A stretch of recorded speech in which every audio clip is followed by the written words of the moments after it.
Jai Hind दोस्तों, welcome back to the Smart IAS Foundation. You are watching Assam Prahari with me, Raj Gaurav. And on today's September 28, I would cover Assam specific weekly current affairs analysis from last week, 22nd September to 27th September. The last 1 week, the last few days have been very tough for all of us as we lost our beloved Juvinda, जिनकी आवाज़ मैंने हमेशा कही कि ना सिर्फ आसाम के लोगों के लिए, ना सिर्फ संगीत जगत के लोगों के लिए, बल्कि हर उस भारतीय के लिए, हर उस इंसान के लिए जिसका मानवता पर भरोसा था। इन्होंने संगीत के जरिए मानवता की उस आवाज़ को एक ताकत दी जिसने ना सिर्फ प्रेम को, ना सिर्फ विरह को, बल्कि हर एक जो ह्यूमन इमोशंस होते हैं लाइफ के अलग अलग स्टेजेस में, यूथ की आवाज़ को, एनवायरनमेंट प्रोटेक्शन को, हर चीज़ को एक ताकत दी उन्होंने। इसलिए हर उस इंसान के लिए क्षति है। ये समय सबके लिए बड़ा दुख भरा गुजरा, बट जो एक चीज़ अगर मैं कहूँ सीखने के लिए, इनसे कई लाखों चीज़ें हैं। ऐसे लोग सदियों में एक बार आते हैं, पर एक जो चीज़ जो आज अभी जैसे मैं एस्पिरेंट्स के साथ बात कर रहा हूँ, जो सिविल सर्विसेज एस्पिरेंट अभी आसाम प्रहरी देखेंगे, तो वो एक चीज़ जो कि आपको इनसे बिल्कुल सीखनी चाहिए, वो है काम के प्रति लगन। 38,000 से ज़्यादा, 38,000 से ज़्यादा सॉन्ग्स इन्होंने कंपोज किए। पूरी ज़िंदगी इंसान की निकल जाती है, 2 ज़िंदगी 3 ज़िंदगी कम पड़े 100 साल के, तब जाकर भी 38,000 सॉन्ग्स कंपोज कर पाना संभव नहीं हो पाता है। कई सिंगर्स को हम मिला दें, with due respect to all of them, but 38,000 songs compose कर पाना, मतलब क्या कहें, असंभव बात अगर कहेंगे तो फिर इनकी तौहीन होगी। असंभव को इन्होंने संभव कर दिखाया है, आसान बात तो बिल्कुल नहीं है। तो एज एन एस्पिरेंट, तुम जब आज अपने सपनों का पीछा कर रहे हो ना, अपने सपनों के लिए पढ़ाई कर रहे हो कि आपको सिविल सर्वेंट बनना है, APSC UPSC एग्जामिनेशंस क्लियर करना है, आप जुबिन दास ने ये एक चीज़ ज़रूर सीखें। इनके संगीत को अपने दिल में बसाएं, पर इनकी ये सीख काम के प्रति इनके इस लगन को ना अपने दिमाग में बसा कर रखें, और ये होगी आपकी एक एस्पिरेंट की इनके लिए सच्ची श्रद्धांजलि। ओके, सो उसी सीख को याद रखते हुए हम अपने आसाम प्रहरी के सेशन को फिर से इस वीक से कंटिन्यू करते हैं। आज के आसाम प्रहरी सितंबर 28 में जो टॉपिक्स हम डिस्कस करेंगे, this topics are as following. ये टॉपिक्स रहेंगे आज। First topic would be disaster preparedness in Assam, कि आसाम किस तरह से अपने आप को डिजास्टर्स से लड़ने के लिए, क्या है डिजास्टर्स का एक जो फॉर्मल डेफिनेशन क्या होता है यूनाइटेड नेशंस ऑर्गेनाइजेशंस के अकॉर्डिंग, वो मैं तुम्हारे साथ डिस्कस करूंगा कि डिजास्टर का डेफिनेशन क्या है ना, किस तरह से हम डिजास्टर मैनेजमेंट प्ले कर सकते हैं। ये जो टॉपिक है ना, डिजास्टर प्रिपेयर्डनेस इन आसाम, इससे रिलेटेड क्वेश्चन आप GS पेपर 3 में एंड 5 में एक्सपेक्ट कर सकते हो। ओके, सो डिजास्टर है क्या, कैसे हम इसको एक्सप्लेन करेंगे, डिजास्टर मैनेजमेंट क्या है, डिजास्टर मैनेजमेंट को लेकर आसाम में क्या क्या अभी स्टेटस है, कैसे टाइप के डिजास्टर्स आसाम को फेस करने पड़ते हैं, how we can mitigate, how we can find the way forward, क्या चैलेंजेज हैं, ये सब कुछ डिस्कस करेंगे, और फिर इन पर बेस्ड एक मेंस का practice question. Then the second topic would be related to Silghat Kamakhya. अभी नवरात्रि का महीना चल रहा है, माँ दुर्गा, माँ शक्ति, जिनसे शक्तिपीठ बना, माँ कामाख्या शक्तिपीठ। तो कामाख्या शक्तिपीठ जो गुवाहाटी कामरूप सिटी में है, इसके बारे में पूरी दुनिया जानती है, पर एक और शक्तिपीठ माँ कामाख्या के ही नाम से गुवाहाटी के पास ही नौगांव में पड़ता है। नौगांव के हमारे जो स्टूडेंट्स अभी इसको देख रहे होंगे, you can confirm it, even you can share your experiences कि हाँ सर हम वहाँ गए हैं, जो एस्पिरेंट भी नौगांव से देख रहे हैं। आप बता सकते हो कि किस तरह से ये कामाख्या शक्तिपीठ नौगांव में, कामाख्या शक्तिपीठ का ही एक रूप नगांव में स्थापित किया गया, और वहाँ पर माँ कामाख्या की पूजा की जाती है। आज हम इसके डिटेल्स देखेंगे, ठीक है, और फिर उससे रिलेटेड अपने मेंस के लिए जो प्रैक्टिस क्वेश्चंस बनेगा, वो प्रीलिम्स के लिए क्या फैक्ट्स हो सकते हैं इंपॉर्टेंट, वो भी। Then ozone layer protection which is an ethical duty. बड़ा अच्छा आर्टिकल आसाम ट्रिब्यून में लिखा गया कि ओजोन लेयर का प्रोटेक्शन एक एथिकल ड्यूटी है। ये सिर्फ एक एनवायरमेंटल कंसर्न नहीं है, क्लाइमेट चेंज से रिलेटेड कंसर्न नहीं है, ये एक एथिकल ड्यूटी है जो एक हर सिटीजन को होनी चाहिए। सो ओजोन लेयर से रिलेटेड, ओजोन लेयर प्रोटेक्शन से रिलेटेड आसाम के पर्सपेक्टिव में हम लोग डिस्कस करेंगे कि आसाम में ओजोन लेयर प्रोटेक्शन का क्या स्टेटस है, या ओजोन लेयर प्रोटेक्शन के लिए ग्लोबल लेवल पे जो मॉन्ट्रियल प्रोटोकॉल होता है ना, ये मॉन्ट्रियल प्रोटोकॉल हम लोग इसको एनवायरमेंट एंड इकोलॉजी के क्लासेस में पढ़ते हैं, आज तुम्हारे साथ डिस्कस करूंगा मैं। So what is the Montreal protocol, ये भी डिस्कस करेंगे। आसाम में क्या स्टेटस है, क्यों ओजोन लेयर को लेकर चैलेंजेस होते हैं, एंड देन प्रैक्टिस क्वेश्चन उस पर बेस्ड, और फिर सेशन के एंड में आपके लिए अलग प्रैक्टिस क्वेश्चन होंगे। ओके, देन हम रीड एंड रिफ्लेक्ट सेक्शन की बात करें। आज का जो रीड एंड रिफ्लेक्ट सेक्शन है, यहाँ पे मैंने दो आर्टिकल तुम्हारे लिए लिए हैं, एक आसाम ट्रिब्यून से और दूसरा इंडियन एक्सप्रेस से। The first is agrarian significance of Shaktism. माँ शक्ति, माँ दुर्गा, माँ जगत जननी की पूजा कर रहे हैं हम, उसी माँ शक्ति के पूजा से रिलेटेड ही एक एग्रेरियन सिग्निफिकेंस है जो भारत के कई राज्यों में, बिहार में, बंगाल में, आसाम में, उत्तर प्रदेश में, जहाँ पर भी एग्रीकल्चर फार्मिंग एक मेन प्रैक्टिस में, एक प्राइमरी प्रैक्टिस में आता है, और साथ ही साथ माँ दुर्गा की वर्शिप भी की जाती है। सो इन दोनों को रिलेट करके एक बड़ा अच्छा आर्टिकल आसाम ट्रिब्यून में सितंबर 22 को दिया गया। आप इसको एक बार पढ़िए, रीड एंड रिफ्लेक्ट कर ले, सो दैट आपकी reading and understanding capacity develop हो। Then second article is Indian Express, from Indian Express सितंबर 23 का, जो साउंड पॉल्यूशन की, नॉइज पॉल्यूशन की बात कर रहा है। जैसे अभी मैं तुम्हारे लिए सेशन रिकॉर्ड कर रहा हूँ तो अभी भी थोड़ा बैकग्राउंड से, हालांकि मैंने खिड़कियाँ बंद करके रखी हैं, फिर भी कभी कभी बैकग्राउंड से कोई गाड़ी जाती है तेज़ हॉर्न बजाते हुए। कुछ लोग होते हैं जो अपने बाइक में या अपने कार में भी, पता नहीं वो साइलेंसर में क्या चेंज करते हैं, इंजन में क्या चेंज करते हैं, अननेसेसरी नॉइज क्रिएट करते हैं। काफ़ी गुस्सा भी आता है उन लोगों पर क्या करें, जिनकी रिस्पॉन्सिबिलिटी है म्यूनसिपैलिटी की या लॉ एंड ऑर्डर मेंटेन करने की एजेंसी की, वो शायद इसे इग्नोर करते रहते हैं। But that's really a concern, especially in cities. Noise pollution के क्या क्या कंसर्न हैं, how Indian should take about it, how Indian should take care about it, ये इंडियन एक्सप्रेस में बड़े अच्छे से एक्सप्लेन किया गया। So read and reflect section में ये दो सेशन आपको पढ़ने हैं। अब आगे आसाम प्रहरी के सेशन को आगे कंटिन्यू करने से पहले एक अनाउंसमेंट जो कि मैंने पहले भी किया है, दैट दुर्गा पूजा के उपलक्ष्य में जो smart IAS scholarship test current affairs based करवा रहा है, जिसका पहले डेट हमने 27 सितंबर रखा था, पर अब इसी डेट को 6 अक्टूबर किया गया है, क्योंकि पिछले वीक जैसा कि सब लोग काफ़ी डिस्टर्ब रहे हैं अपने बिलव्ड के जाने से, तो अब नया जो डेट है स्कॉलरशिप टेस्ट का, दिस इज 6 अक्टूबर। और माँ दुर्गा के आशीर्वाद से हम चाहते हैं कि 6 अक्टूबर को ये टेस्ट कंडक्ट हो, जिसमें आपको करंट अफेयर्स से रिलेटेड क्वेश्चंस पूछे जाएंगे। कैश प्राइज भी इसमें इन्वॉल्व है। फर्स्ट प्लेस पे जो एस्पिरेंट सिक्योर करेंगे उन्हें 5000, सेकंड प्लेस के लिए 3000 एंड थर्ड प्लेस के लिए 2000 है। This prize money are just to motivate you कि आप करंट अफेयर्स रिवाइज करें। सिलेबस की हम बात करें तो सिलेबस देखो, जैसा मैंने पहले बोला था, उसमें कोई मैंने चेंज नहीं किया है। अगस्त 2025 से लेकर सितंबर 25, 2025 तक DCA एंड प्री सिक्योर से रिलेटेड आपके MCQs पूछे जाएंगे। मल्टीपल चॉइस क्वेश्चंस नेचर का ये टेस्ट होगा। कोई भी फी नहीं है पार्टिसिपेट करने के लिए। जो स्मार्ट IAS के रजिस्टर्ड स्टूडेंट्स हैं, जो भी स्मार्टियन है, चाहे वो रजिस्टर्ड हैं या अनरजिस्टर्ड हैं, दोनों एलिजिबल हैं। इस वीडियो के साथ एक गूगल फॉर्म का लिंक मैं अटैच कर दूंगा, fill that form so that we would give you an access on the application to appear in this test. अक्टूबर 6 को ये टेस्ट होगा, आप सब लोग रिवाइज कीजिए और अक्टूबर 6 को ये टेस्ट दीजिए।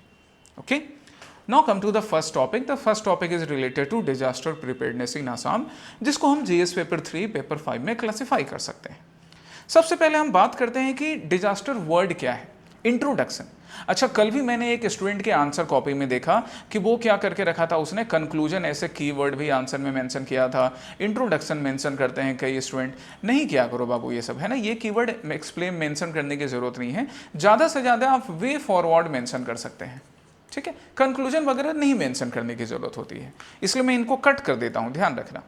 सो डिजास्टर की हम बात करें, then as per United Nations office for disaster risk reduction, United Nation के office disaster risk reduction office, इसके अकॉर्डिंग डिजास्टर का मतलब क्या होता है, एक ऐसा disruption, the disruption which cause the functioning of community और a society at any scale.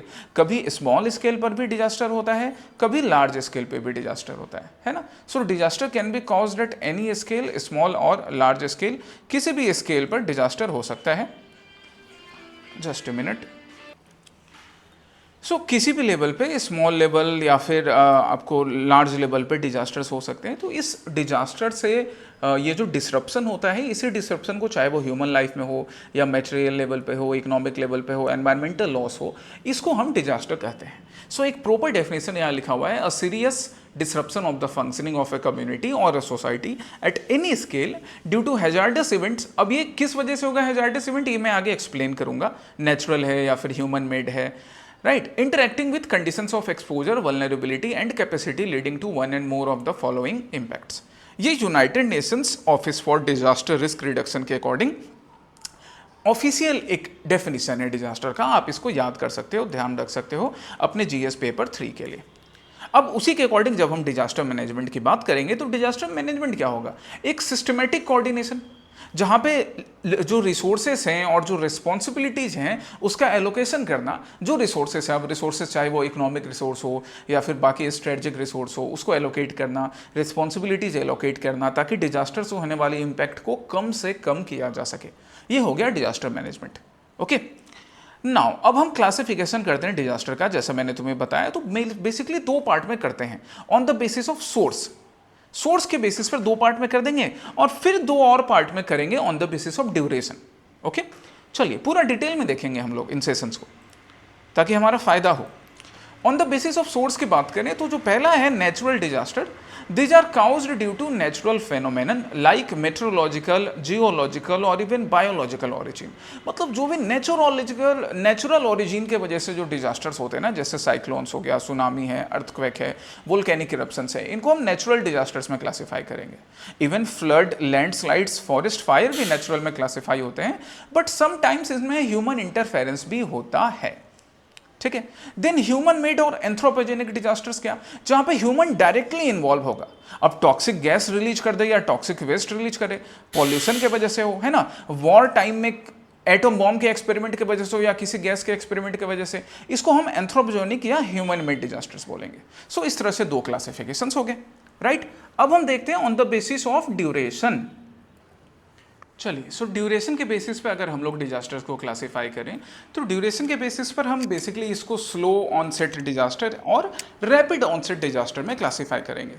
Slow onset disaster कहने का मतलब कि जो डिजास्टर धीरे धीरे प्रोलॉन्ग्ड इवेंट के थ्रू, मतलब टाइम लेकर धीरे धीरे वर्स होते हैं, खराब होते हैं, उनको हम स्लो ऑनसेट डिजास्टर बोलते हैं। जैसे क्लाइमेट चेंज। अब क्लाइमेट चेंज, ग्लोबल वार्मिंग के जो इवेंट है, अभी सितंबर 28 है, आज भी देखो इतनी गर्मी लग रही है, पहले इस टाइम तक इतनी गर्मी नहीं होती थी। अभी नवरात्रि के ड्यूरेशन में, फास्ट रखने में, व्रत रखने में इस गर्मी के वजह से हालत खराब हो जाती है।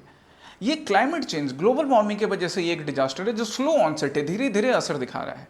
सॉइल डिग्रेडेशन होगा, ड्रॉट वाले कंडीशंस होना, डेजर्टिफिकेशंस, ये सब स्लो ऑनसेट डिजास्टर्स हैं। दूसरी तरफ है रैपिड ऑनसेट डिजास्टर, जैसे अर्थक्वेक, साइक्लोन, फ्लड, ये अचानक से हो जाता है, सुनामी। तो इस तरह से हम on the basis of duration भी डिवाइड करते हैं। अब हम आसाम की बात करें डिजास्टर्स के पर्सपेक्टिव में, तो आसाम में both slow onset disasters and rapid onset disasters दोनों होने के काफ़ी चांसेस रहते हैं या होते हैं, and that's why disaster management should be proper in Assam. Okay, now let's see what is the impact of disasters with perspective from Assam. Assam के परस्पेक्टिव में हम डिजास्टर का इम्पैक्ट देखते हैं। तो अगर हम ह्यूमन एंड सोशल इम्पैक्ट की बात करें तो displacement is a major impact of disasters in Assam. काफ़ी लार्ज नंबर पे पीपल माइग्रेट करते हैं रूरल एरिया से। जैसा कि एक सर्वे क्या बोलता है, over 40% of Guwahati slum growth is related to rural migration. लोग गांव से माइग्रेट करके गुवाहाटी के स्लम में आकर रहने को मजबूर होते हैं। क्यों मजबूर होते हैं? बिकॉज डिजास्टर्स के वजह से, कभी नेचुरल डिजास्टर्स के वजह से, मोस्टली लोग क्या कहते हैं, बाढ़ की वजह से अपना उनके घर बह जाता है, नदी के किनारे जो रह रहे हैं बेचारे, उनका घर बह गया बाढ़ की वजह से, वो आकर शहरों में स्लम में रहते हैं। इकोनॉमिक इम्पैक्ट भी काफ़ी बड़ा है। एग्रीकल्चरल लॉस ये तो 1000 करोड़ के बराबर होता है।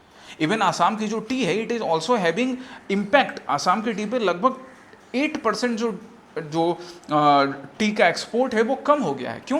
क्योंकि सॉइल की क्वालिटी ख़राब हुई है। ये अभी मैंने तुमको बताया ना, स्लो ऑनसेट डिजास्टर में, राइट? तो ये स्लो ऑनसेट डिजास्टर का इम्पैक्ट हो गया। इवन कल्चरल इम्पैक्ट भी है गाइज। कल्चरल इम्पैक्ट कैसे, अब हम जैसे माजुली आइलैंड की बात करें तो Majuli is not just important from the environmental perspective but also the cultural perspective, है ना। वैष्णवाइट ट्रेडिशन का गढ़ है ये, एक मतलब सोर्स कहा जा सकता है इसको। बट ड्यू टू इरोजन, जो लैंड इरोजन हो रहा है उसके वजह से माजुली आइलैंड को, माजुली जो रीजन है उसको थ्रेट है, and that's why cultural impact भी पड़ता है। और एनवायरमेंटल इम्पैक्ट तो साथ ही साथ है ही, बायोडाइवर्सिटी लॉस हो गया, वेटलैंड्स डिग्रेडेशन, ये सारी चीज़ें। ये कल्चरल इम्पैक्ट भी याद रखना है, ऐसे ऐसे पॉइंट तुमको याद रखने हैं कि डिजास्टर का कल्चरल इम्पैक्ट हो सकता है क्या, तो हाँ जी सर बिल्कुल हो सकता है। कैसे हो सकता है, तुम एग्जाम्पल बताओगे, ठीक है। चलिए तब ना आपके आंसर्स बेहतर होंगे दूसरों से। और हम इम्पैक्ट देखें, रैपिड ऑनसेट डिजास्टर का इम्पैक्ट देखें, अभी हम स्लो ऑनसेट का देख रहे थे, रैपिड ऑनसेट का देखें तो annual monsoon flood, that is, ये सबसे रेकरेंट काइंड ऑफ डिजास्टर है जो आसाम को फेस करना पड़ता है ब्रह्मपुत्र और उसके ट्रिब्यूटरीज के वजह से। अर्थक्वेक, हालांकि सिस्मिक जोन 5 में होने के बाद भी 1897 या 1950 का जो अर्थक्वेक था जो 8.7 रिएक्टर स्केल तक आया था, कैजुअलिटी काफ़ी कम रही थी, रिलेटिवली इट वाज लो। पर आज के टाइम में अगर ऐसा कोई अर्थक्वेक आया ना तो फिर तो हम कैजुअलिटी का अंदाज़ा नहीं लगा सकते हैं। ऊपर वाला करे, भगवान माता रानी करे कि कभी वैसा अर्थक्वेक नहीं आए। क्यों? क्योंकि अर्बनाइजेशन की वजह से इतनी ज़्यादा हमने कंक्रीटाइजेशन शहर का कर दिया है, पतली पतली गलियां बना दी हैं जहाँ ना तो फायर ब्रिगेड पहुंचेगा, ना रिलीफ वर्क के लिए गाड़ियाँ पहुंच पाएंगी। सोच लो अगर 8.7 मैग्नीट्यूड का अर्थक्वेक आया तो क्या होगा। And then overall socio-economic impact due to rapid onset disasters is very huge, around 10,000 crores in recent years. Even Guwahati high court जो है उन्होंने एक कमेटी बनाई थी, ठीक है, ये याद रखना, ये एक स्पेशल पॉइंट है, राइट। क्या? The high rise building committee of Guwahati city, इन्होंने क्या रिकमेंड किया था कि गुवाहाटी शहर में जो बिल्डिंग्स बनाई जाए वो 3 स्टोरीज से ज़्यादा नहीं बनाए जाए। अभी जो मैं जिस बिल्डिंग में बैठकर अभी तुम्हारे लिए सेशन रिकॉर्ड कर रहा हूँ ये खुद 4th फ्लोर पर है, इसके ऊपर एक और फ्लोर है, तुम में से कई लोग 6th फ्लोर 7th फ्लोर वाली बिल्डिंग में रह रहे होंगे। So we are actually not following such kind of recommendations जो कि हमारी बेहतरी के लिए बनाए जाते हैं। So that's why the city is prone to earthquake. पहले ऐसा नहीं था, 1897 1950 के टाइम में, अब ऐसा हो रहा है, ओके। इसमें असम की स्टेट डिजास्टर मैनेजमेंट अथॉरिटी जो है, ASDMA जो है, उसका क्या रोल है, किस तरह से Assam state disaster management authority disaster को कम करने के लिए अपने प्रयास करती है, वो देखते हैं। तो इनका हम ड्रॉट एंड फ्लड मैनेजमेंट का वर्क देखते हैं जो कि रेगुलरली इनका चलता रहता है, जिससे कि around 1 lakh farmers they get the irrigation subsidies in case of drought, they get the subsidy और दे गेट इकोनॉमिक रिलीफ अगर उनका क्रॉप लॉस होता है फ्लड के वजह से या ड्रॉट के वजह से, है ना। साथ ही साथ फ्लड या ड्रॉट अलर्ट मैकेनिज्म डेवलप करने का काम करना, 108 मोबाइल अलर्ट सिस्टम बनाना जिसने कि मोर्टेलिटी रेट को 15% तक कम किया है। ये बड़ा इंपॉर्टेंट पॉइंट है, याद रखिएगा, mortality rate has been reduced by 15% due to alert service by 108, due to alert prompt 108 mobile alert services. Then relief and rehabilitation करने का काम करना भी ASDMA के पास रिस्पॉन्सिबिलिटी रहती है। अवेयरनेस एंड कैपेसिटी बिल्डिंग भी, क्योंकि रिलीफ एंड रिहेबिलिटेशन तो तब होगा ना जब कोई डिजास्टर हो जाएगा, बट उससे पहले से प्रिपेयर्डनेस बनाए ऐसे रखना चाहिए कि हम अगर कैपेसिटी बिल्डिंग का काम करें, हम लोगों को पहले से अवेयर करें कि कैपेसिटी बिल्डिंग पहले से हो। लोग अगर सपोज जैसे अभी मैंने एग्जांपल क्या लिया, गुवाहाटी हाई कोर्ट ने एक कमेटी बनाई थी, उन्होंने बोला कि 3 फ्लोर से ज़्यादा की बिल्डिंग नहीं बने।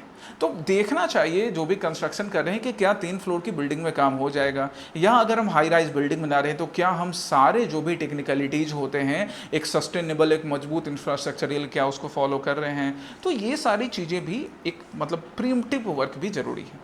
साथ ही साथ इरोजन मिटिगेशन भी, असम डिजास्टर मैनेजमेंट अथॉरिटी का एक और रिस्पॉन्सिबिलिटी क्या है कि ब्रह्मपुत्रा के थ्रू जो भी इरोजन होता है, जैसे अभी हम माजुली का एग्जांपल ले रहे थे या काजीरंगा का एग्जांपल लेते हैं, तो वहाँ पे इरोजन ना हो, किस तरह से इरोजन को रोक सकते हैं, अफॉरेस्टेशन करके और बाकी जो भी मेजर्स हैं इरोजन रोकने के। ये हो गया रोल हमारा Assam state disaster management authority का। But still there are some challenges. क्या challenges? Delayed detection, resource constraint, low awareness and climate change. अब ये इन सारे पॉइंट को तो मैंने ये एक्सप्लेन कर ही रखा है, इन सब के ऊपर चेरी ऑन द टॉप है करप्शन, कि जो भी रिसोर्स रहता है, रिसोर्स कॉन्स्टेंट तो मैंने यहाँ लिखा कि भाई हमारे पास रिसोर्स कम रहता है, हाई कॉस्ट ऑफ अफॉरेस्टेशन, जैसे 100 करोड़ के अराउंड कॉस्ट रहता है, इरिगेशन इंफ्रास्ट्रक्चर के लिए 500 करोड़ चाहिए, तो ठीक है ये सब का कुछ कॉन्स्टेंट है, रिसोर्स कॉन्स्टेंट है, बट जितना लोकेट होता है ना उतना भी यूज नहीं हो पाता है। इवन अभी तुम देखो आसाम में, जैसे हम गुवाहाटी की बात करते हैं या फिर हम किसी भी अर्बन सिटी की बात करते हैं, आज गुवाहाटी का एग्जांपल लेते हैं, तो जो अर्बन फ्लड वाली सिचुएशंस होती हैं, अर्बन फ्लड, इसके लिए सिर्फ ज़्यादा रेनफॉल नहीं रिस्पॉन्सिबल है, इसके लिए म्यूनसिपैलिटी उतना ही रिस्पॉन्सिबल है कि वो सड़कों को साफ नहीं करती है, नालों में कचरा भरा रहता है। अब ये सही बात है कि नहीं है? तुम सड़क पर निकल कर देखो कैसे कचरा भरा है। तो म्यूनसिपैलिटी इज रिस्पॉन्सिबल कि जो रिसोर्स अलोकेट भी हुआ आप उसको प्रॉपरली मैनेज नहीं कर पा रहे हो, प्रॉपरली उसका यूज नहीं कर पा रहे हो। That's why these are the challenges which are existing, right. And so there are some way forward as well, as a civil servant aspirant आपके लिए वे फॉरवर्ड भी होना जरूरी है। सो वे फॉरवर्ड क्या? Advanced early warning system. अगर हम flood से रिलेटेड, है ना, ड्रॉट से रिलेटेड अर्ली वार्निंग सिस्टम को और बेहतर कर सकें तो कम से कम डिजास्टर की वजह से इम्पैक्ट होगा, ह्यूमन लाइफ का लॉस कम होगा। रेजिलियंट इंफ्रास्ट्रक्चर बनाना, जो अभी मैं तुम्हें बोल रहा था, उसके लिए ऑब्वियसली गवर्नमेंट इज ट्राइंग कि 50,000 बिल्डिंग जो है इसको रेट्रोफिट किया जा सके, एम्बैंकमेंट बनाने का काम किया जा सके अराउंड 2000 किलोमीटर का, जिससे कि डिजास्टर से लॉस कम हो। कम्युनिटी ट्रेनिंग भी देना स्कूल्स में, कॉलेजेस में, अलग अलग एनजीओज के हेल्प से, है ना, नामघर के हेल्प से, ऐसे कम्युनिटी ट्रेनिंग देना लोगों को कि डिजास्टर्स के केस में उनका पहला रिस्पॉन्स क्या होना चाहिए। And climate resilient agricultural system भी डेवलप करना, जैसे एक एग्जांपल हो गया बोरो राइस का, या हम बाकी ऐसे क्लाइमेट रेजिलिएंट या ड्रॉट रेजिलिएंट या वाटर रेजिलिएंट टी लीव्स का प्रोडक्शन करें। सो क्लाइमेट रेजिलिएंट एग्रीकल्चर से भी हम जो ह्यूमन इकोनॉमिक लॉस होता है एग्रीकल्चर का डिजास्टर इम्पैक्ट की वजह से, जिसकी वजह से फूड क्राइसिस का इशू अराइज हो सकता है, जिसकी वजह से बेसिक कमोडिटीज में इन्फ्लेशन का इशू अराइज हो सकता है, उसको भी टैकल कर सकते हैं। This are the way forward. तो यहाँ पे अभी देखो हमने ना सारे एस्पेक्ट देख लिए हैं। वे फॉरवर्ड देखा, उससे पहले चैलेंजेस देखा, ASDMA का रोल क्या है वो देख लिया हमने, इम्पैक्ट क्या होता है डिजास्टर्स का, वो कितने टाइप के डिजास्टर्स होते हैं, वो डिजास्टर का डेफिनेशन क्या है, वो क्या बचा, फिर बचा प्रैक्टिस क्वेश्चन है। तो आ जाओ प्रैक्टिस क्वेश्चन पर। ये रहा तुम्हारा मीन्स बेस्ड प्रैक्टिस क्वेश्चन जो कि तुम प्रैक्टिस करके लिखोगे। Okay, then the next topic, Silghat Kamakhya के ऊपर, द अनदर सेक्रेड सीट, एक और शक्तिपीठ जिसके बारे में शायद कम लोगों को मालूम होगा, पर आज के सेशन से बाकी लोगों को भी मालूम हो जाएगा, है ना। सो क्या है सील घाट कामाख्या के बारे में हम अगर बात करें तो सील घाट कामाख्या यहीं गुवाहाटी से दूर पास में नौगांव में। कौन कौन लोग नौगांव से देख रहे हो, एक बार जरा नीचे कमेंट सेक्शन में बताओ, जय माता दी बोलकर, माता रानी का आशीर्वाद मिलता रहेगा। सीलघाट कालीबोर नौगांव डिस्ट्रिक्ट में एक और शक्तिपीठ पड़ता है ब्रह्मपुत्र रिवर के पास ही, जो कि अपना एक रिलीजियस और हिस्टोरिकल इम्पोर्टेंस आसाम के लिए और शक्तिज्म पर या माँ दुर्गा की वर्शिप करने वाले जो लोग हैं उनके लिए एक हिस्टोरिकल, कल्चरल, रिलीजियस रेलेवेंस रखता है। Today we will study about this Silghat Kamakhya temple, हम इनके बारे में डिस्कस करेंगे। हम सबसे पहले हिस्टोरिकल रेफरेंस पे जाते हैं कि क्या हिस्टोरिकल रेफरेंस है सीलघाट कामाख्या का। तो हम इसके लिए बात करते हैं भास्कर वर्मन जी की डेथ से, कि after his death the Salastambha dynasty they started ruling in Kamrup, who were followers of Kameshwar Mahagauri. Kameshwar Mahagauri के फॉलोवर सलास्तंभ डायनेस्टी थे जो भास्कर वर्मन के डेथ के बाद रूल करना स्टार्ट करते हैं। For a brief period they shifted their capital from Guwahati to Tezpur. Guwahati से तेजपुर इन्होंने कैपिटल शिफ्ट किया। इनके बारे में, इन राजाओं के बारे में, इनकी डायनेस्टी के बारे में आप डिटेल में जीएस पेपर 5 की क्लासेस में पढ़ोगे, या मैं रेफरेंस में बता रहा हूँ।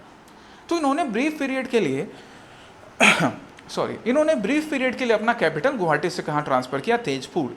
पर जब तेजपुर चले गए तो यहाँ जो कामाख्या शक्तिपीठ से इनसे इनकी दूरी हो गई, तो इन्होंने बोला कि नहीं, माँ को अपने पास रखना है, एंड दैट्स वाई इन्होंने कामाख्या टेम्पल कामकूट हिल पर नया, जो कि कामकूट हिल कहाँ है भाई, सीलघाट नौगांव, प्रेजेंट डे नौगांव में, यहाँ पर एक और नया कामाख्या टेम्पल बनाया। ये हमें कहाँ से मिलता है, ये हमें वनमाला इंस्क्रिप्शन से ये रेफरेंस मिलता है। सो हमारे पास सोर्स भी है, ये सिर्फ दादी नानी की कहानियों के किस्से में नहीं है, सोर्स भी है, that through Vanamala inscriptions we get to know that another Kamakhya temple was established at Kamakuta hill in Silghat Naugaon.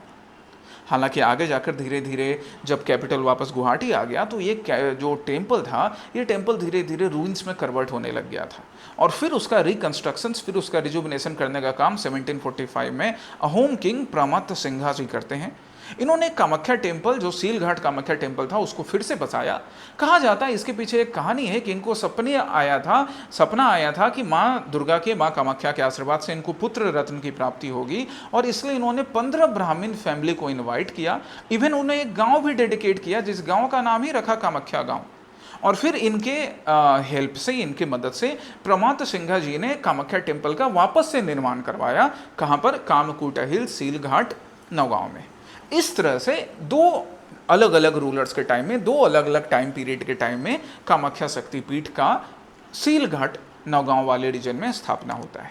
याद रखना इस चीज़ को, पहले किस तरह से फॉर्मेशन हुआ और फिर रिकंस्ट्रक्शन, रिजुविनेशन किस तरह से प्रमात सिंघा जी के टाइम पर होता है। ओके, अब हम बात करते हैं क्या अट्रैक्शन एंड सिग्निफिकेंस है जिसके लिए हम आज पढ़ रहे हैं। तो सबसे पहले the location and the architecture. Location की बात करें तो लोकेशन क्या है? ब्रह्मपुत्रा के पास है। सो पता है, एक geographical, environmental and even tourism perspective से भी बड़ा इंपॉर्टेंट प्लेस हो जाता है। और साथ ही साथ architecture, Ahom, era and Salastambha dynasty के आर्किटेक्चर के अगर आपको रेफरेंसेस चाहिए, आपको उन दोनों डायनेस्टी के आर्किटेक्चर के बारे में जानना है, देखना है, तो आप इस टेम्पल को रेफर कर सकते हो। रिलीजियस इंपॉर्टेंस भी है, एक शक्तिपीठ के रूप में जाना जाता है। साथ ही साथ यहाँ पे भगवान शिव एंड माँ कामाख्या दोनों को डेडिकेटेड एक टेम्पल है। स्पेशली ये जो त्रिशूलधारी टेम्पल है ना, ये देखो त्रिशूलधारी टेम्पल, ये भगवान शिव को डेडिकेटेड है।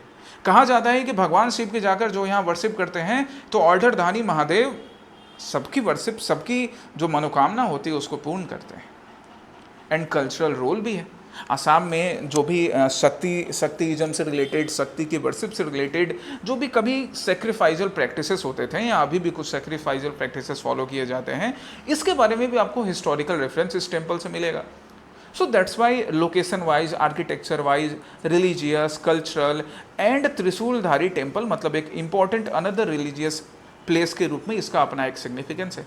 यहाँ एक मेला भी सेलिब्रेट किया जाता है जिसको हम अशोक अष्टमी मेला बुलाते हैं। याद रखिएगा, अप्रैल के महीने में, फर्स्ट वीक ऑफ अप्रैल में, जहाँ पे इसी माँ कामाख्या टेम्पल नौगांव में, सीलघाट में, यहाँ पर अशोक अष्टमी मेला सेलिब्रेट किया जाता है। ऐसे ऐसे सिंपल पॉइंट्स ना प्रीलिम्स में भी आ सकते हैं।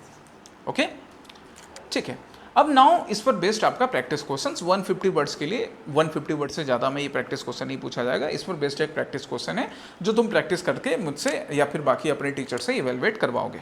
ठीक है, आप इंग्लिश में भी लिखकर इवेलुएट करवा सकते हो, एसएमएस में भी लिखकर इवेलुएट करवा सकते हो, नो इशू, बिल्कुल दोनों लैंग्वेज में।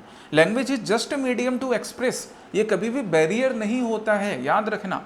जब हम जानवरों से बातें कर लेते हैं, हम पेड़ पक्षियों से बातें कर लेते हैं, तो हम तो इंसान है गाइस, क्यों नहीं बातें कर लेंगे, क्यों नहीं समझ लेंगे एक दूसरे को। Next topic is ozone layer protection and ethical duty of every people. बड़े अच्छे से श्री अशोक कुमार दास जी ने लिखा आसाम ट्रिब्यून में that ozone layer protection is an ethical duty of every person.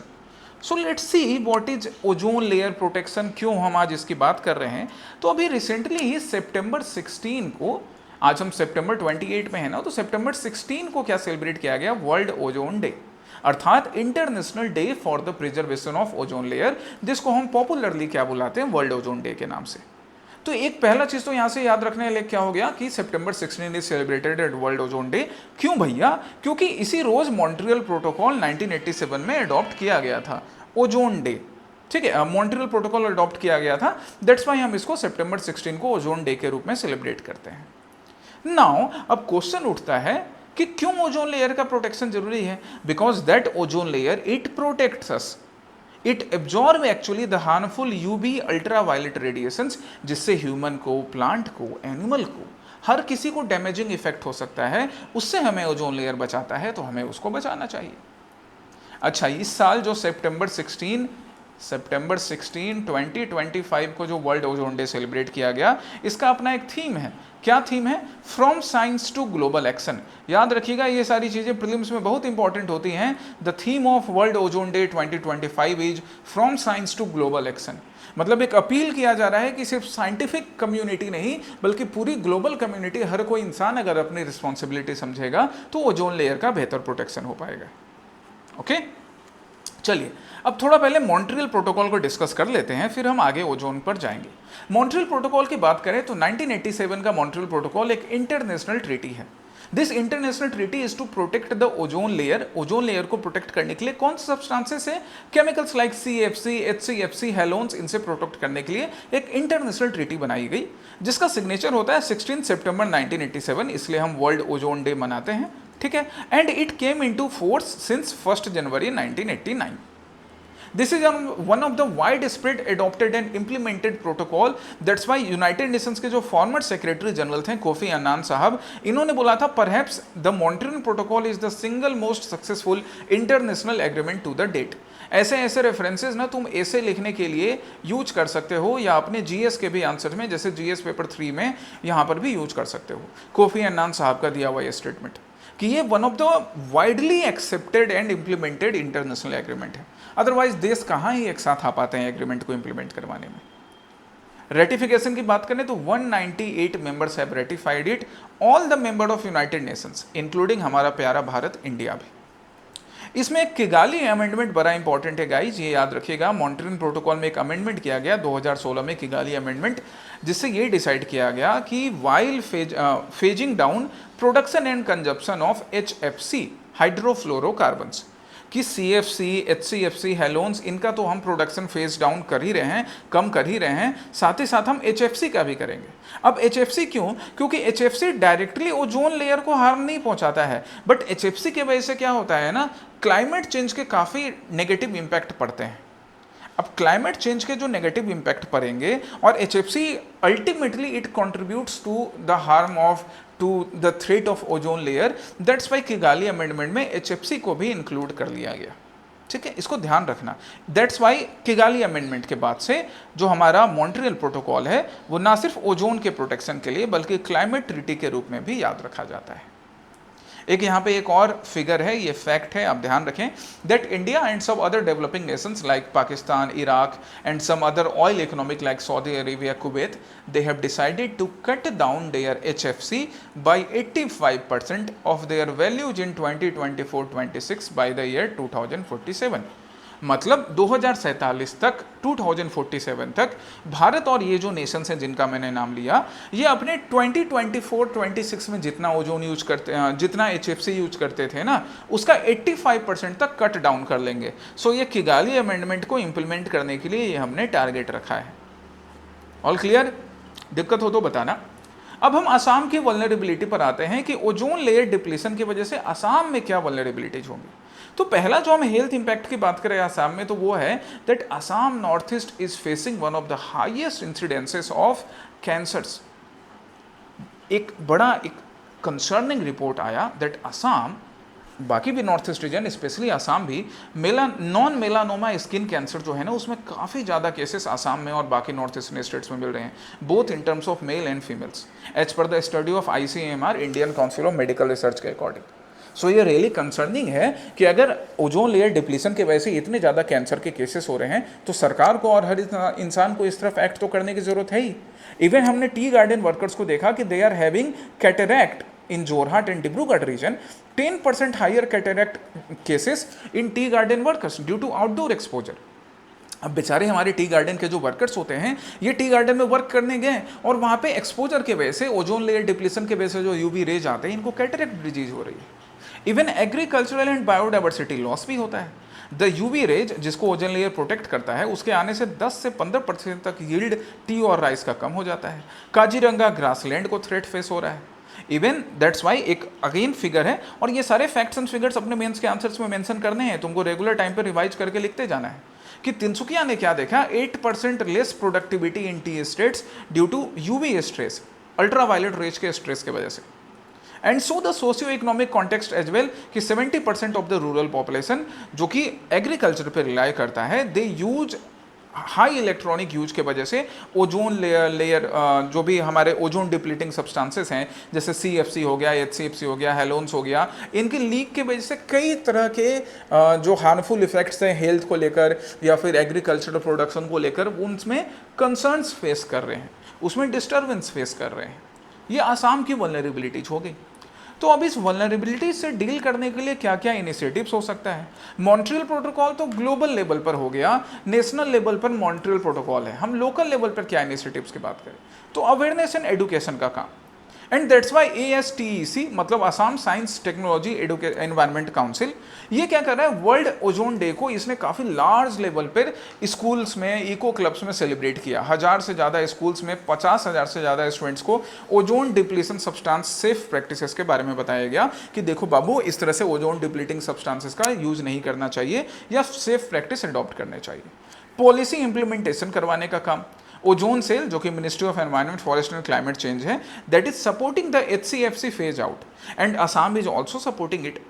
National level पे aim of ministry of environment, forest and climate change जो union ministry है and the government of Assam, Assam की जो एजेंसी है, दोनों मिलकर क्या कर रही हैं कि ओडीएस मतलब यहाँ पर क्या, ओजोन डिप्लीटिंग सब्सटेंसेस, इनके यूज को ना फेज आउट कर देना, खत्म कर देना।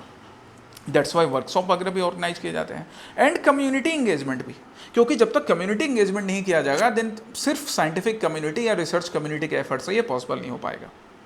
Even the Honorable Minister of Assam's Science, Technology and Climate Change, Shri Keshav Mahanta जी, इन्होंने बड़ा अच्छा एक स्टेटमेंट दिया। He emphasized that protecting the ozone layer is vital for biodiversity and for maintaining a habitable planet। बहुत अच्छा, बहुत कमेंडेबल स्टेटमेंट है मंत्री जी का, आप इनको याद रख सकते हैं और अपने आंसर्स में यूज कर सकते हो। Okay, but there are some challenges as well. Challenges भी एग्जिस्ट करते हैं और वो चैलेंजेस हमें मालूम होना चाहिए, तभी तो हम मिटिगेशन का, वे फॉरवर्ड का प्रैक्टिस ढूंढ पाएंगे। पहला एक जो चैलेंज जो आसाम को फेस करना पड़ता है, बॉर्डर स्टेट होने के वजह से illegal ODS trade, illegal ozone depleting substances का ट्रेड, जो कि 2024 में 1000 kg CFC सीज किया गया था। सो देख रहे हो तुम यहाँ पर कितना बड़ा इलीगल ट्रेड चल रहा है। इम्प्रॉपर ई-वेस्ट डिस्पोजल, ये तो पूरे इंडिया का प्रॉब्लम है कि जो इलेक्ट्रॉनिक वेस्ट होता है हम उसको कचरे में डाल देते हैं, जिससे कि ओजोन डिप्लीटिंग गैसेज रिलीज होती हैं, कई और तरह के हार्मफुल इफेक्ट्स होते हैं। एंड अवेयरनेस गैप भी होना, लोग अभी भी ओल्ड फ्रिज यूज करते हैं, ओल्ड रेफ्रिजरेटर यूज करते हैं, इलेक्ट्रॉनिक अप्लायंसेस को इम्प्रॉपरली डिस्पोज करते हैं। ये जो अवेयरनेस गैप होता है ना, इसके वजह से जब भी कोई मेजर्स इंप्लीमेंट करना होता है क्लाइमेट चेंज से रिलेटेड या ओजोन लेयर के प्रोटेक्शन से रिलेटेड, उसका इंप्लीमेंटेशन कम हो जाता है, उसका इफेक्ट कम हो जाता है। That's why awareness gap is another challenge. और अब इन सब को सही करने के लिए वे फॉरवर्ड भी उन्हीं से रिलेटेड हमें बनाने हैं। जब भी मेंस का आंसर लिखो ना, तो एक चीज़ ध्यान रखो कि जो चैलेंजेस तुम बता रहे हो, उन चैलेंजेस को सॉल्व करने के लिए वे फॉरवर्ड भी वैसे आपको सोचने हैं। सो स्ट्रेंथन्ड इन्फोर्समेंट, पहला मैंने चैलेंज क्या लिखा था, इलीगल ODS ट्रेड। तो इलीगल ODS ट्रेड को कैसे रोकेगे तुम, स्ट्रेंथनिंग करके ना, जो इन्फोर्समेंट है उसको स्ट्रेंथन करके, पेनलाइज करके जो लोग भी इलीगल ODS ट्रेड कर रहे हैं। सब्सिडीज एंड इंसेंटिव देकर, किस चीज़ में सब्सिडी देना भाई, सब्सिडी देना रूरल यूजर्स को कि वो ओल्ड रेफ्रिजरेटर यूज़ ना करें, या फिर जब डिस्पोज करने की बात आए इलेक्ट्रॉनिक प्रोडक्ट्स को तो उसको सही से डिस्पोज कर सके। रिसर्च एंड इनोवेशंस होते रहना, नए नए तरीके का। अवेयरनेस एक्सपेंशन भी होना, अवेयरनेस एक्सपेंशन के लिए स्कूल्स का, NGO का, कॉलेज का, इको क्लब्स जो बनाए जाते हैं, इनमें अवेयरनेस गैप को कम करने के लिए अवेयरनेस एक्सपेंशन ड्राइव चलाना। So these are the way forward to deal with the challenges. जो चैलेंजेस हमने देखे थे उनको डील करने के लिए हमारे वे फॉरवर्ड हो गए, right. And now the practice question based on this ozone layer Montreal protocol, और असम के पर्सपेक्टिव में क्या मीन्स का प्रैक्टिस क्वेश्चन बन सकता है, वो ये रहा तुम्हारे लिए, ठीक है। ये आज के आपके हमारे असम प्रहरी के सेशन में ये 3 टॉपिक्स थे। आप तीनों को गो थ्रू करो अच्छे से, जो नोट्स है वो PDF में मैं अटैच कर ही दूंगा। अब रहे प्रीलिम्स के डायरेक्ट प्रैक्टिस क्वेश्चन। पहला है हुदा कंठो श्री भूपेन हजारिका जी के बारे में। मानुहे मानोहर बाबे, क्या मतलब, मैंने गाने का ट्राई किया था, मतलब रत्ती भर भी जो मैं थोड़ा सा गा पाया। खुद प्रधानमंत्री मोदी आकर गा रहे थे ये गाना। सो रियली ये बड़ा इम्पैक्टफुल है जो इन्होंने लिखा था। मानवता को बढ़ाने के लिए, अभी हमारे सोसाइटी को एक करने के लिए ये कंपोजिशन ना, कई और कंपोजिशन है, जैसे एक और यहाँ पे क्या है, मानुष मानुषेर जोनो, ये भी बहुत बढ़िया है, ह्यूमंस आर फॉर ह्यूमैनिटी। इतना बढ़िया कंपोजिशन है ना, तो बिल्कुल भारत रत्न, क्या मनुष्यता के रत्न के लिए पूरी तरह से इन्होंने काम किया है। सो इनसे रिलेटेड एक प्रैक्टिस क्वेश्चन आपका, आप स्टेटमेंट चेक करोगे और आंसर बताओगे। दूसरा है बैम्बू बेस्ड इथेनॉल प्लांट, ये अभी न्यूज में था, ये दूसरा प्रैक्टिस क्वेश्चन हो गया। The third is Shaktism in agriculture. आज जो मैंने रीड एंड रिफ्लेक्ट सेक्शन में दिया है, तुम उस टॉपिक को भी पढ़कर या थोड़ा इसके बारे में ढूंढ कर मुझे शक्तिजम इन एग्रीकल्चर से रिलेटेड MCQ का आंसर करोगे। The next is ground level ozone pollution. अभी आसाम प्रहरी के सेशन में हम डिस्कस कर रहे थे ओजोन लेयर का प्रोटेक्शन, लेकिन वही ओजोन गैस जब ग्राउंड लेवल पे आ जाता है गाइज ना, तो ये पॉल्यूटेंट बन जाता है, बड़ा हार्मफुल होता है। उससे रिलेटेड प्रैक्टिस क्वेश्चन आपके लिए हो गया। And the second is related to the next is related to Subansiri river. ये आपके आज के 5 प्रीलिम्स बेस्ड प्रैक्टिस क्वेश्चंस हो गए। एक एक करके सारे प्रीलिम्स बेस्ड प्रैक्टिस क्वेश्चंस का भी आंसर तुम करोगे। Again a reminder for scholarship test, जिसका लिंक कमेंट सेक्शन में गूगल फॉर्म का लिंक रहेगा। Fill that form for register. Revise कीजिए छुट्टी के इन दिनों में, पूजा की छुट्टी के इन दिनों में, और फिर स्कॉलरशिप एग्जाम में अपीयर कीजिए। ठीक है, आपका प्री सिक्योर का सेशन मैं रेगुलर करूंगा। कल मंडे को भी प्री सिक्योर होगा। दुर्गा पूजा के लिए ज़्यादा से ज़्यादा 1-2 रोज की छुट्टी मिलेगी, बट प्री सिक्योर का सेशन मैं रेगुलर रखूंगा। Okay, so see you in next session of pre secure and Assam Prahari. Till then take care, study well. माँ दुर्गा, माँ जगत जननी की पूजा कीजिए, उनसे आशीर्वाद लीजिए, एंड सर्व योर नेशन। जय हिंद।